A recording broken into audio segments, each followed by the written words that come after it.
Hello friends, आप लोग का स्वागत है हमारे यूट्यूब चैनल ऑनलाइन टीएसपी में। जी हाँ दोस्तों, आज हम आप लोग के लिए समांतर श्रेणी का दूसरा वीडियो लेकर आए हैं।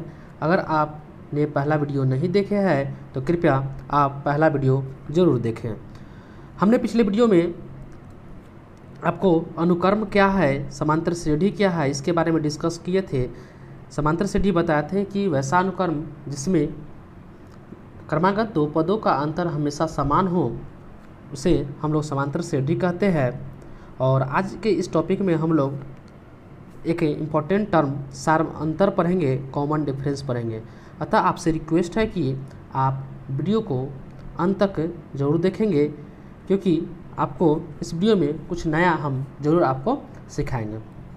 तो चलते हैं, हम लोग स्टार्ट करते हैं। अगर आप चैनल पर नए हैं तो चैनल को सब्सक्राइब करना मत भूलें और सभी स्टूडेंट में ज़रूर शेयर करें। तो देखते हैं सार्व अंतर क्या है, कॉमन डिफरेंस, जिसको इंग्लिश में बोलते हैं हम लोग कॉमन डिफरेंस। तो देखिए क्या है डिफिनेशन।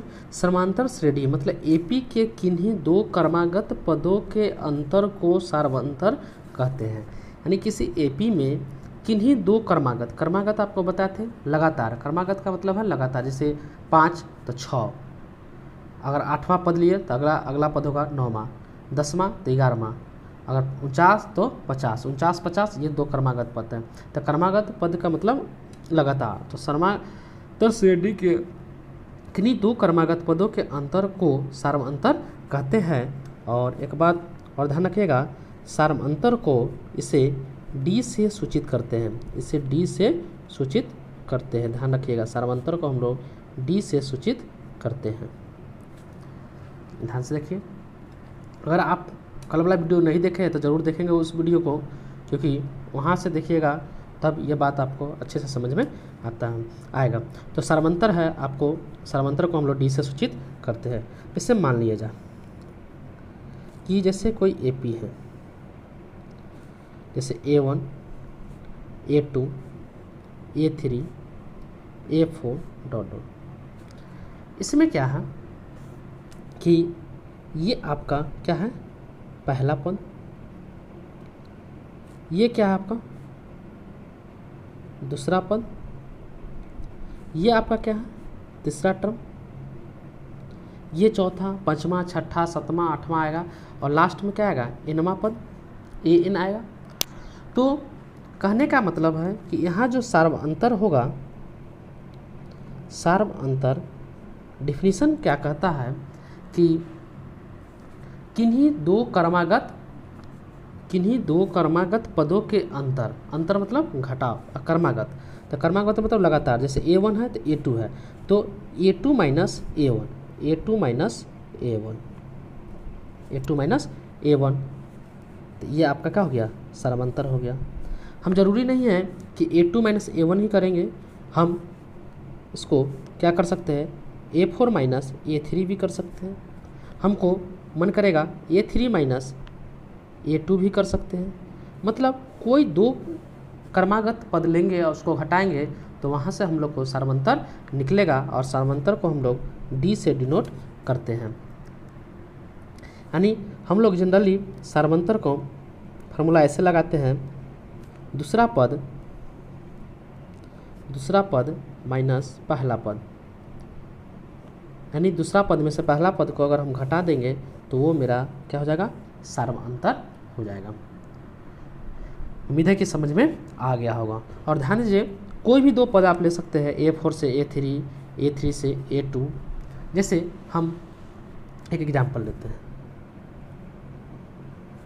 जैसे एपी 2, 5, 8, 11 का सार्वअंतर ज्ञात करें। सार्वअंतर ज्ञात करें, ध्यान से देखिए, सार्वअंतर ज्ञात करें। 2, 5, 8, 11 का सार्वअंतर ज्ञात करें। तो हम लोग क्या लिखेंगे यहाँ पे, पहला पद आपका कितना है, पहला पद मतलब A1 कितना 2, थोड़ा सा स्टार्टिंग है इसलिए हम इतना डिटेल से बता रहा है, नहीं तो इतना लिखना जरूरी नहीं है। दूसरा पद क्या है, A2 आपका 5, सार्वअंतर यानी डी क्या लिखेंगे, दूसरा पद माइनस पहला पद, दूसरा पद क्या है 5 माइनस 2 कितना हो जाएगा 3, ये आपका सारवंतर हो गया।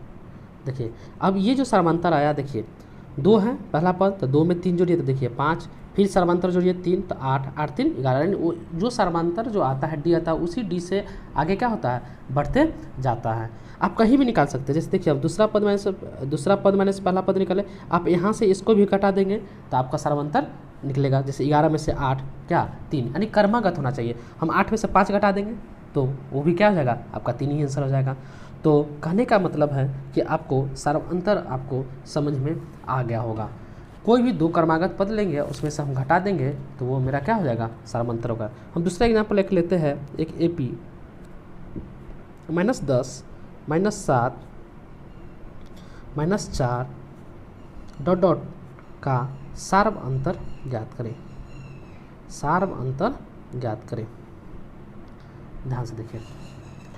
तो क्या करेंगे, सारवंतर D मतलब दूसरा पद माइनस पहला पद, तो दूसरा पद हम लिख सकते हैं, थोड़ा सा स्टार्टिंग है इसलिए हम इतना लिख रहे हैं, दूसरा पद माइनस पहला पद।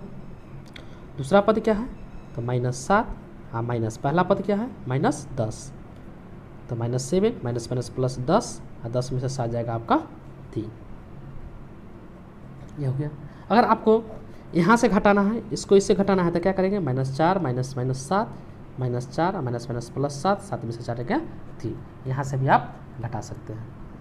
उम्मीद है कि आपको कंसेप्ट सारवंतर समझ में आया। सारवंतर में कुछ नहीं है, 2 लगातार पद है, दूसरा पद में से पहला पद को घटा देंगे। अब देखिए ध्यान रखिएगा, नोट में कि AP में सभी सारवंतर, AP में सभी सारवंतर समान होना चाहिए। AP में सभी सारवंतर क्या होना चाहिए, समान होना चाहिए। ध्यान से देखिए, AP में सभी सारवंतर समान होना चाहिए। जैसे देखिए हम AP एक लेते हैं, 2 4 6 8 10, ये AP है। इसमें देखिए सारवंतर आपको पूछेगा तो हम ये दोनों का अंतर निकाल लेंगे, तो मतलब D1, तो क्या है दूसरा पद माइनस पहला पद, 4 माइनस 2 बराबर 2। अगर हम इससे निकालें D2, ये दोनों का अंतर देखिए D2 बराबर 6 माइनस 4 बराबर 2। अगर D3 निकालें तो क्या करेंगे, 8 माइनस 6 बराबर क्या 2। देखिए ये 2 ये 2 ये 2, यानी मतलब कहने का मतलब कि D1 equal to D2 equal to D3। तो समांतर से D में आप लोग ध्यान रखेंगे सारवंतर हमेशा क्या होना चाहिए, समान होना चाहिए। और सारवंतर हम लोग कैसे निकालेंगे, तो दूसरा पद में से पहला पद को घटा देंगे, मतलब कोई 2 पद लेंगे उसको घटा देंगे तो वो आपका सारवंतर निकल जाएगा। और सारवंतर में आपका किसी AP में सभी सारवंतर आपका समान होगा। कहीं से भी हम निकाल लें तो सारवंतर सब में आपका सेम होना चाहिए। देखिए इससे रिलेटेड हम एक प्रश्न को देखते हैं, इंपॉर्टेंट प्रश्न है, आप सीखने का जरूर प्रयास कीजिएगा। कि कहता क्या है, यदि x+2 3x 4x+1 समांतर से D में हो तो x का मान ज्ञात कीजिए। मतलब एक AP है आपका समांतर से D है, पहला टर्म है x+2, दूसरा टर्म है 3x और तीसरा टर्म है 4x+1, ये आपका AP में है। आपका क्या है, AP में है। तो इस x का मान ज्ञात करने का बोला है। और आपको हम बता दें कि आपको समांतर से ये सारवंतर निकालने में परेशानी नहीं होना चाहिए। सारवंतर जब भी बोलेगा निकालने के लिए तो आप दूसरा पद में से पहला पद को घटा देंगे। तो देखिए अब यहाँ पे हमको क्या बोलता है कि ये AP में है, कंडीशन दे दिया है कि AP में है तो x का मान ज्ञात कीजिए। तो देखिए सबसे पहले हम लोग सारवंतर ज्ञात करेंगे D1। तो सारवंतर देखिए यहाँ पे कितने टर्म है, 2 टर्म, तो इसमें से इसमें घटा देंगे तो वो पहला सारवंतर निकलेगा। तो क्या लिखेंगे, 3x माइनस x+2, इसमें से इसमें 3x में, तो यहाँ पे आ जाएगा 3x minus x minus minus minus plus minus 2, यानी हो जाएगा 2x माइनस 2, यानी आपका D1 आया 2x माइनस 2। अगर हमको D2 निकालना हो तो D2 किससे निकलेगा, ये तो D1 हो गया, इसको इससे घटाएंगे तो यहाँ पे क्या निकलेगा D2। देखिए तो D2 क्या हो जाएगा, इसी में से इसमें घटाएंगे तो D2 कैसे, तो यहाँ 4x + 1 में से 3x घटाएंगे तो यहाँ पे हो जाएगा 4x में से 3x जाएगा x + 1। ध्यान से देखिए, अब क्या है, अनुक्रम आपका किस में है, AP में है। तो देखिए अनुक्रम AP में है। जब अनुक्रम AP में है तो आपको बताए थे कि जब भी AP होगा तो AP में जितने भी सार अंतर होगा वो आपका क्या होगा, बराबर होगा। तो हम यहाँ पर लिख सकते हैं D1 = D2, मतलब D1 D2 के बराबर होता है। D1 कितना है, 2x - 2 और D2 कितना है, x + 1। अब देखिए 2x + x इधर आएगा तो -x और 1 -2 इधर आएगा तो +2, तो 2x में x गया x बराबर क्या, 3 आपका आंसर हो गया। देखिए प्रश्न AP पर यानी सार्वंतर पर आधारित था कि ये x + 2 3x 4x + 1 समांतर सेडी में, तो x का मान ज्ञात करें। तो क्या किए कि इससे D1 निकाल लिए, इससे D2 निकाल लिया, और जब समांतर सेडी है तो दोनों इक्वल होगा, दोनों इक्वल है तो क्या हुआ, इससे x का मान निकल गया। देखिए फिर इसी टाइप का हम एक और प्रश्न देखते हैं। प्रश्न क्या है कि यदि 4/5 a और 2 किसी समांतर से D के 3 क्रमागत पद है तो a का मान ज्ञात कीजिए। तो देखिए AP आपका क्या है, तो 4/5 a 2 ये AP में है। अब ये प्रथम पद हुआ, ये दूसरा पद हुआ और ये तीसरा पद हुआ। अब तीनों AP में है तो हम लोग को a यहाँ पे क्या होगा ये निकालना है। तो देखिए सबसे पहले हम लोग D1 निकालेंगे। तो D1 कैसे निकलेगा, दूसरा पद में से पहला पद घटाएंगे तो a - 4/5 ये आपका D1 हो गया। अगर आपका D2 अगर पूछे तो D2 क्या होगा, 2 में से इसको घटाएंगे, यहाँ पे D1 निकलेगा, यहाँ पे D2 यानी तीसरा में से दूसरा घटाएंगे तो 2 - a है। और अनुक्रम किस में है, अनुक्रम जो है AP में है। और जब AP में है तो D1 = क्या होना चाहिए, D2। तो D1 कितना है, a - 4/5 इक्वल D2 कितना है, 2 - a, तो यहाँ पर 2 - a। तो अब देखिए a - a इधर आएगा तो +a और 4/5 i + 2, तो ये हो गया आपका। देखिए a 2a, ये 5 × 10 10 4 14/5, ये कट गया 7, यानी a बराबर आपका 7/5 आंसर आ गया। मुझे भरोसा है कि आप लोग सीख गए होंगे। इस टाइप का अगर आपको प्रश्न आए कि कोई भी समांतर श्रेणी में 3 पद देगा और उसमें से कोई एक अचर संख्या का बोलेगा मान ज्ञात करने के लिए, तो आप लोग ज्ञात कर सकते हैं। और सार्वंतर आपको पता हो गया कि सार्वंतर क्या है और सार्वंतर हम लोग कैसे निकालते हैं। सार्वंतर दूसरा पद में से पहला पद को कोई घटा देंगे तो हम लोग का सार्वंतर निकल जाएगा, यानी कोई भी 2 क्रमागत पद के लगातार क्रमागत पद को हम घटाएंगे तो सार्वंतर हमको मिलेगा। अब हम लोग सार्वंतर से रिलेटेड कुछ स्पेशल केस देखते हैं। ये बहुत आपके लिए इम्पोर्टेंट है, कुछ प्रश्न को बहुत आसानी से बना देता है ये स्पेशल केस। और आपको अगर कंपटीशन में आता है तो आप तुरंत बना दीजिएगा, नहीं तो स्टूडेंट इसमें फंस जाते हैं। देखिए स्पेशल केस में थोड़ा सा हम लोग किसी AP पर विचार करते हैं। मान लीजिए कोई AP है, A1 A2 A3 A4 ... AN, मान लीजिए ये AP है। इसमें A1 क्या है, पहला पद, A2 क्या है, दूसरा पद, A3 क्या है, तीसरा पद, A4 क्या है, चौथा पद। अगर हमको इसमें सार्वंतर अगर निकालना हो तो हम लोग क्या करते हैं, ध्यान से देखिए। A2 में से A1 को घटा देते हैं, A2 में से A1, या A3 में से A2 को घटा सकते हैं, या A4 में से A3 को घटाएंगे और सब सार्वंतर आपका क्या होगा, समान होगा। तो यहाँ पे ध्यान दीजिए थोड़ा सा, यहाँ पे आप फोकस करने वाली बात है कि हम लोग यहाँ दूसरा पद A2, तो यहाँ क्या A1 यानी 1 कम, यहाँ 3 तो यहाँ 2 1 कम, यहाँ 4 तो यहाँ 3 1 कम। अगर यहाँ पे देखिए AN है तो इसके पीछे वाला टर्म क्या होगा, AN - 1 होगा। यहाँ पे इसका जस्ट पीछे वाला AN - 1, देखिए 3 1 4 यानी 4 से 1 कम, तो N से 1 कम क्या हो जाएगा, N - 1। अब यहाँ पे अगर हम N के रूप में अगर हम सार्वंतर देखें तो यहाँ से अगर हम सार्वंतर निकालना हो तो हम लोग क्या लिखेंगे, AN - -1। ये फार्मूला आप बन सकता है कि नहीं, आप देख सकते हैं, ये फार्मूला आपका बन जाएगा। तो डी बराबर ए एन माइनस 1, यानी ए एनवा पद उससे एक पीछे वाला टर्म को घटा देंगे तो ये आपका सर्वांतर हो जाएगा। यही तो सर्वांतर है। आप सोच रहे हो कि ये आप क्यों बताएं, तो देखिए हम किस टाइप का क्वेश्चन इस फॉर्मूला से बनाते हैं। तो देखिए क्वेश्चन है कि किसी एपी का इनवा पद, किसी एपी का इनवा पद आपका 2n+1 है, 2n+1 है, तो सार्वअंतर यानी डी ज्ञात करें। देखिए इस टाइप का प्रश्न आपको एग्जाम में आ सकता है, डी ज्ञात करें। तो देखिए तो एनवा पद मतलब ए एन, एनवा पद को एन से डिनोट करेंगे, एन बराबर हो गया 2n+1। अब यहाँ पे स्टूडेंट दो तरीका से बनाएंगे। पहला तरीका हम सिंपल तरीका से बताते हैं, उसके बाद इससे हम बताएंगे। तो सिंपल तरीका से क्या है कि देखिए ए एन बराबर 2n+1, तो अगर हम n बराबर 1 लिखेंगे तो क्या पद आएगा, पहला पद, तो 2 × 1+1, तो 2 1 कितना हो जाएगा 3। अगर n बराबर 2 रखेंगे तो क्या हो जाएगा ये 2, तो 2 × 2+1, 2 दूना 4 1 5।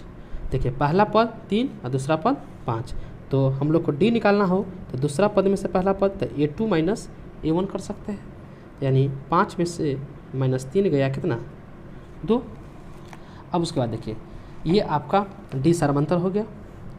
अब सेकेंड मेथड देखिए, सेकेंड मेथड देखिए इस प्रश्न को हम दूसरा तरीका से बना सकते हैं। ए एन कितना है, तो 2n+1 है, यहाँ n तो यहाँ n। अभी हम लोग डी बराबर फार्मूला क्या जाने हैं, ए एन -1। तो देखिए ए एन कितना 2n+1, तो 2n+1 माइनस ए एन -1 कितना होगा, यहाँ पे थोड़ा सा ध्यान से देखिएगा। ए एन -1 देखिए यहाँ n तो यहाँ n, यहाँ x तो यहाँ x, यहाँ आम तो यहाँ आम, तो यहाँ अगर n-1 होगा तो यहाँ क्या होगा n-1। तो देखिए ये n हो जाएगा, यहाँ पे 2 है तो 2, और इस n की जगह पे ये हो जाएगा n-1 +1। अब इसको सॉल्व करेंगे तो 2n+1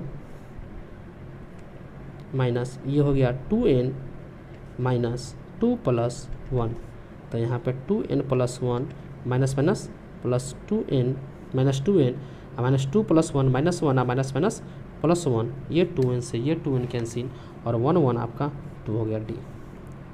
आप इस प्रश्न को इस टाइप से भी बना सकते हैं, देख सकते हैं डी बराबर यहाँ भी 2 आया और डी बराबर यहाँ भी 2 आया। उम्मीद है कि आपको अब सर्वांतर में कोई दिक्कत नहीं होना चाहिए, और सर्वांतर से रिलेटेड कोई भी क्वेश्चन आ जाए तो आप आराम से बना सकते हैं। अब देखिए अब हम लोग पढ़ेंगे एपी का इनवा पद, बहुत इंपॉर्टेंट है, यहाँ से आपको बहुत सारे प्रश्न भी बनेंगे। Nth term of AP, Innova पद कैसे और क्या है, तो ध्यान से देखेंगे, इसको हम लोग सीखेंगे। तो देखिए मान लेंगे कि माना कि एपी का प्रथम पद, एपी का प्रथम पद आपका क्या हो जाएगा ए, मान लीजिए एपी का प्रथम पद ए, और सार्वअंतर मान लीजिए डी, सार्वअंतर डी। अब एपी बनाइए, एपी बनाएंगे तो पहला प्रथम पद पहले लिखेंगे ए, उसके बाद थोड़ा सा आप देख सकते हैं, ध्यान दीजिए, अगर हम कोई एपी लिखते हैं जैसे ये 2 5 5 3 8 8 3 11, अगर मान लीजिए ये एपी है और ये प्रथम पद है तो इसका डिफरेंस कितना हो जाएगा डी, कितना 5 में से 2 जाएगा आपका 3, ये भी क्या 3। अब इसमें देखिए आप कि पहला पद 2 है और 2 में सर्वांतर जोड़े तो कितना आया 5, फिर 5 में सर्वांतर जोड़े तो कितना आया 8, फिर 8 में 3 जोड़ेंगे तो 11। तो अगर प्रथम पद ए है तो फिर क्या हो जाएगा अगला ए + डी हो जाएगा दूसरा पद, फिर इसमें सर्वांतर जोड़ेंगे तो ए + डी में इसमें एक और डी जाएगा तो ए प्लस क्या हो जाएगा 2d, फिर क्या हो जाएगा ए + 3d, फिर क्या होगा ए + 4d। ठीक ऐसे ही बढ़ेगा, ध्यान से देखिएगा। अब देखिए अब यहाँ पे एक चीज़ देखिएगा, ये जो है कैमा पद हैं। पहला पद T1 या A1 लिख सकते हैं। ये क्या है? पहला पद। ये क्या है आपका? दूसरा पद। ये क्या है? तीसरा पद। ये क्या है आपका? चौथा पद। ये क्या है आपका? पांचवा पद। ऐसे ही जाते जाते अंतिम पद होगा T, यहाँ पे कुछ ना कुछ होगा। अंतिम पद Tnवां पद। अब Tnवां पद क्या होगा ये देखना है।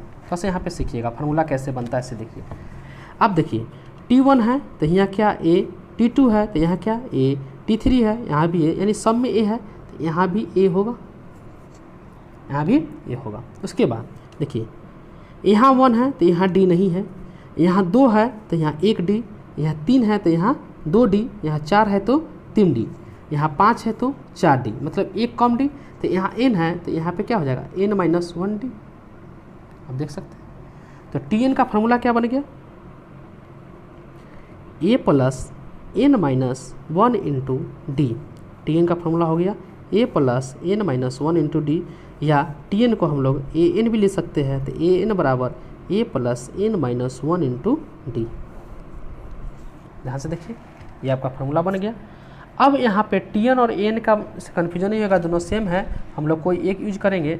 अब A यहाँ पे क्या है? प्रथम पद। A क्या है? प्रथम पद। D क्या है? सारवंतर। D क्या है? सारवंतर।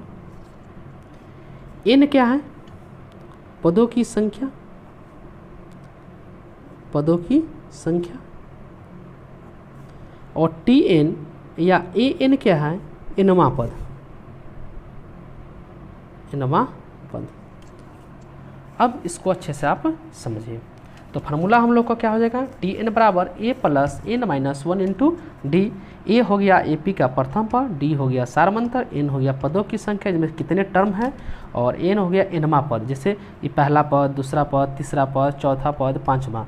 T5 लिखेंगे तो पांचवा, T6 लिखेंगे तो छठा पद। तो Tn मतलब nवां पद। अब देखिए इससे किस टाइप का क्वेश्चन बनता है ये देखिए। देखिए जैसे आपका AP 1, 3, 5 छोटा पद लेते हैं, 7, 9 डॉट डॉट का 20वां पद ज्ञात करें। 20वां पद ज्ञात करें। देखिए ये एक प्रश्न है कि AP 1, 3, 5, 7, 9 का 20वां पद ज्ञात करें। यहाँ पे आप देख रहे हैं कि पहला पद क्या है? 3 है, दूसरा पद पहला पद 1 है, दूसरा पद 3, तीसरा 5, चौथा 7, पाँचवा 9, छठा 7वां, 8वां, 9वां, 10वां, 11वां में कुछ ना कुछ होगा, 12वां क्योंकि डॉट डॉट है, 13वां, 14। तो वैसा ही पूछ रहा है कि 20वां नंबर पे कौन सा टर्म आएगा। जैसे देखिए 1, 3, 5, 7, 9, 11 आएगा, फिर 13 आएगा, फिर 2 बढ़ रहा है 15 आएगा, फिर आपका 17 आएगा, 17 2 19 आएगा। तो वही कह 20वां नंबर पे कौन आएगा ये हमको पूछ रहा है। तो इस टाइप के प्रश्न को सॉल्व करने के लिए हम लोग क्या करेंगे? AP हो गया आपका, देखिए AP 1, 3, 5, 7, 9 डॉट डॉट कर। सबसे पहले हम लोग प्रथम पद देखेंगे। सबसे पहले क्या देखेंगे? प्रथम पद। तो प्रथम पद को हम लोग A से डिनोट किए। तो A कितना है? प्रथम में 1 है, तो A 1 है। उसके बाद हम लोग D निकालेंगे। D क्या है आपका? सारवंतर। सारवंतर कैसे निकलता है? 2 लगातार कोई भी पद को घटा दीजिए तो आपका सारवंतर निकलेगा। तो यहाँ 1 है, यहाँ 3 है, तो 3 में से 1 घटा दीजिए, यानी दूसरा पद में से पहला पद, तो ये D। देखिए सारवंतर 2 है, सब में देखिए 2 2 बढ़ रहा होगा, 1 2 3, इसमें 2 जोड़ेंगे तो 5, इसमें भी 2 जोड़ेंगे तो 7, 7 2 9, तो सारवंतर हो गया। अब कैमा पद पूछ रहा है? 20वां पद, मतलब N बराबर क्या हो गया? 20। और हमको पूछ क्या रहा है? T20 पूछ रहा है कि T 20वां नंबर पे क्या होगा। तो हम लोग क्या जानते हैं अभी फार्मूला? हम लोग फार्मूला जानते हैं अभी जो पढ़े हैं, Tn बराबर A plus n-1 into D. Tn बराबर A plus n-1 into D. अब देखिए T n के जगह पे क्या रखेंगे? 20 रख दिए। A के जगह पे क्या रखेंगे? A के जगह पे 1 रखेंगे। फिर इस n के जगह पे क्या लिखेंगे? 20 -1, और D के जगह पे क्या लिखेंगे? 2। तो 1 प्लस 20 में से गया 19, गुने 2 तो 1 प्लस 9 दूना आपका क्या हो जाएगा 38 और 38 से क्या हो जाएगा आपका 39। उम्मीद है कि आपको समझ में आ गया होगा। अब हम लोग नेक्स्ट वीडियो में इससे रिलेटेड हम आपका प्रश्न करेंगे, और इससे पहले हम आपको एक होमवर्क देते हैं। इस होमवर्क को आप बनाकर वीडियो के कमेंट में ज़रूर बताएंगे कि आंसर कितना आ रहा है। जैसे AP